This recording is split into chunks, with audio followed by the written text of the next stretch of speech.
नहीं दोहरानी चाहिए, या बेसिकली वो गलतियां जो आपसे पहले के विद्यार्थी ने करी और किसी कारणवश उसका सिलेक्शन नहीं हुआ, वो गलतियों से आपको बचना चाहिए। ऐसी 4 से 5 गलतियों के बारे में आज इस वीडियो में हम बात करेंगे, और साथ के साथ ये भी जानेंगे कि उन गलतियों को सुधारा कैसे जा सकता है। ठीक है, विदाउट वेस्टिंग योर टाइम, आपका समय बिल्कुल ना ज़ाया किए हुए मैं शुरू करता हूँ, क्योंकि पहली गलती यही है, समय ज़ाया करना, वेस्ट करना। ठीक है, चलिए।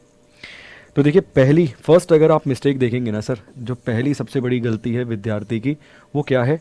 वो टाइम मैनेजमेंट में देखने के लिए आती है। किस में आती है? वो टाइम मैनेजमेंट के अंदर देखने के लिए आती है कि भैया वो टाइम जो है ना, अपना टाइम मैनेजमेंट सही से नहीं कर पाता।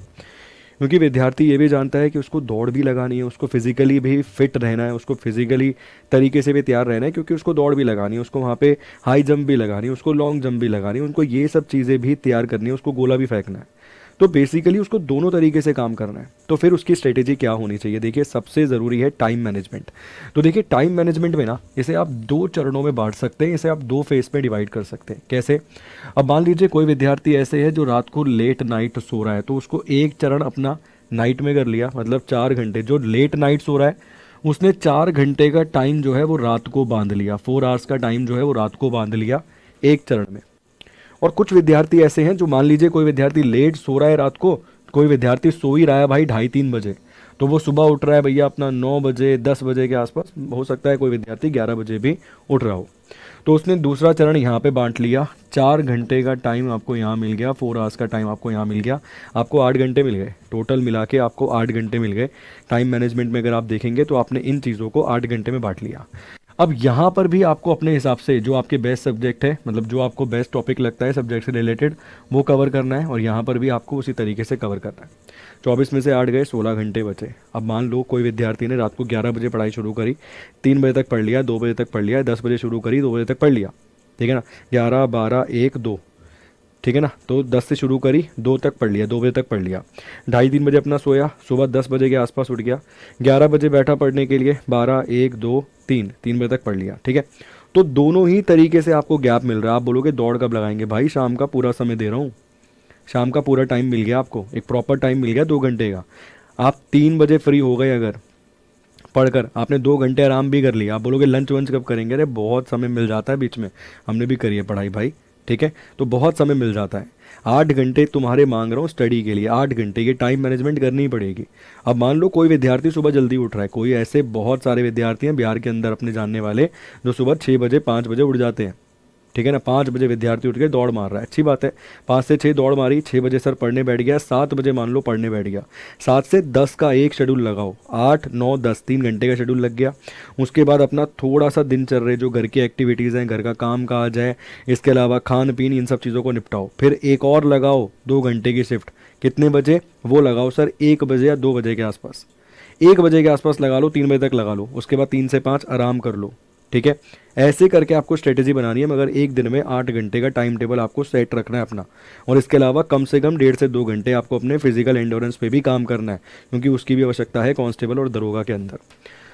दूसरी जो सबसे बड़ी गलती आती है विद्यार्थी की, वो यही खोजता रह जाता है कि किताब कौन सी फॉलो करूं, किताब कौन सी फॉलो करूं, और किताब कौन सी फॉलो करूं। देखिए सर, मार्केट में विभिन्न प्रकार की किताबें आपके लिए अवेलेबल हैं, कई सारी प्रकार की किताबें आपको मिल जाएंगी, मगर यकीन मानिए आप बहुत सारी किताबें इकट्ठी कर लीजिए, आप नहीं पढ़ेंगे सर।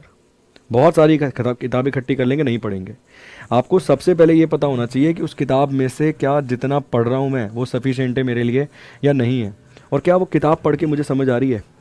नहीं समझ आ रही है अगर किताब पढ़ के, तो किसी के नोट्स फॉलो करो, किसी का ऑनलाइन लेक्चर देख लो। मैं तुम्हें ये नहीं कह रहा भाई मेरा देखो, तुम्हें जिससे समझ आता है उसका ऑनलाइन लेक्चर देख लो उस टॉपिक का, बट उस टॉपिक को कवर कर लो। तो बुक्स खेलना छोड़ दो, बहुत सारी बुक्स इकट्ठे करके कोई ज़्यादा फ़ायदा आपको मिलेगा नहीं। ठीक है ना, उम्मीद करता हूँ ये दूसरी विद्यार्थी की गलती है, क्योंकि कई बार मैं देखता हूँ प्रीवियस बहुत स्टूडेंट यही पूछता रहता है, सर वो किताब खरीद लूँ, वो खरीद लूँ, वो खरीद लूँ, और इतनी सारी किताबें खरीद के समझ नहीं आता किस किताब से पढ़ना है। तो आपको जो टॉपिक पढ़ना है उस टॉपिक से रिलेटेड या तो आपके पास नोट्स बनाने की कोशिश करिए, या फिर किसी भी वीडियो से उसको कवर कर लीजिए, रिकवर कर लीजिए, मतलब काम कर लीजिए उसके ऊपर। दूसरी गलती सर, तीसरी गलती की अगर मैं बात करूं तो तीसरी मुझे लगता है कि सर ये बड़ी मेजर और व्यापक गलती है। विद्यार्थी को अभी ये समझ नहीं आता कब शुरू करूं, व्हेन स्टार्ट, कब शुरू करूं? तो देखिए बहुत सारे स्टूडेंट्स का ये डाउट है कि सर वैकेंसी जिस दिन आएगी मैं तभी स्टार्ट करूंगा, उससे पहले मैं स्टार्ट नहीं करूंगा। देखो यार, आज की डेट में ना इतना कंपटीशन बढ़ गया है कि 20-20 30-30 हज़ार वैकेंसीज आ रही है ना, 50-50 करता है। उससे रिलेटेड टॉपिक कवर करने के बाद उससे रिलेटेड सारे क्वेश्चन सॉल्व करने हैं सर। बिना क्वेश्चन सॉल्व किए वो चीज़ याद नहीं रहेगी। उसके बाद विद्यार्थी एक और बड़ी गलती करता है कि उसको ये लगता है कि उसने एक बार कवर कर लिया अब ज़िंदगी भर याद रहेगा वो। नहीं, आपने जो भी टॉपिक कवर किया है, जैसे ही अगले दिन आप शुरू कर रहे हो, स्टार्टिंग में 15 मिनट 20 मिनट आधे घंटे का समय पुराना रिवीजन करने में लगाना है। पुराने दिन का रिवीजन करने में। रिवीजन कैसे होती है? क्वेश्चंस के माध्यम से हो जाती है, स्वयं खुद ब खुद।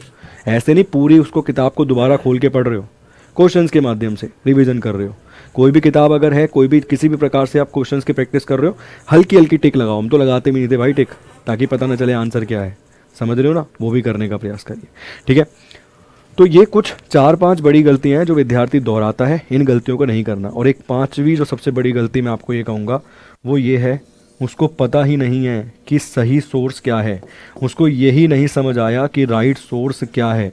उसको पढ़ना ही कैसे है, उसको किताब से पढ़ना है, उसको कोर्स से पढ़ना है, उसको यूट्यूब से पढ़ना है, कितना सिलेबस पढ़ना है, कहाँ से क्वेश्चन करने हैं, उसको ये चीज़ की क्लैरिटी नहीं है। देखो, मैं एक चीज़ क्लियर कहूँगा, आपको जिससे सही लगता है ना, जिसका कोर्स सही लगता है आप उससे पढ़ लो। मैं ये नहीं कहूँगा कि हमसे ही पढ़ो, जिससे सही लगता है, मगर एक से पढ़ो, कंटिन्यू पढ़ो एक से, जिससे भी पढ़ रहे हो, 4 महीने 5 महीने 6 महीने 1 साल, उससे कंटिन्यू पढ़ो, तभी वो